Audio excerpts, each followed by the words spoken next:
Okay, we're given a function and we're asked to graph a line. So to do this, we have a couple different options. Now, we could definitely go ahead and plug different values of x in, get a couple points on our line, and then connect the dots.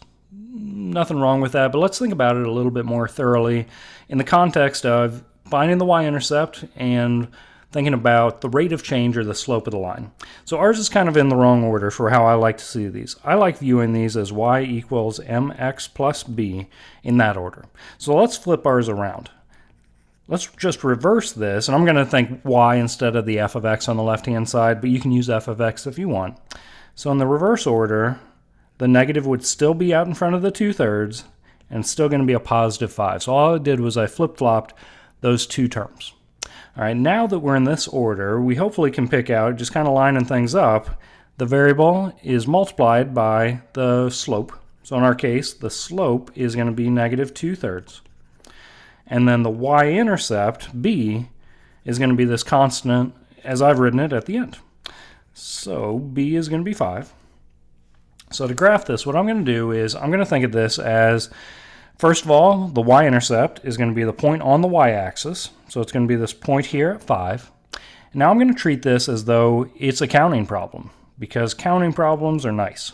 So I'm going to put that negative up in the numerator with the 2 initially. And I'm going to visualize this as rise over run. One way I think about our slope whenever I'm either given a graph or trying to find a graph. So rise over run tells us the numerator is how many we go up or down. In our case, this would be down. Positive up, negative down.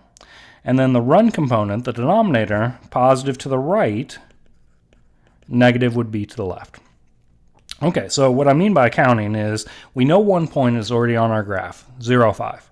I'm going to count down 1, 2, and I'm going to count to the right 1, 2, 3, and that's going to give us an additional point on our graph. All right, we can repeat this same process really easily though and go down 1, 2, and to the right 1, 2, 3, and get an additional point on our graph. We've kind of run out of graph paper in this case, but the other option we could have is you could use the negative. I chose initially to put it in the numerator. I could have instead put it in the denominator. That gives us reverse directions here, right? Up for the rise, left for the run. So starting at that topmost point, I could go up 1, 2, and I could go to the left 1, 2, 3. That's going to give us a point right here. All of these should line up very nicely.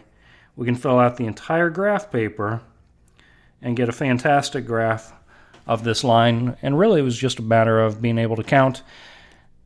Now, none of this blue part is part of our line, just to be clear as we take a look at this graph. All right, hope this helps. Good luck.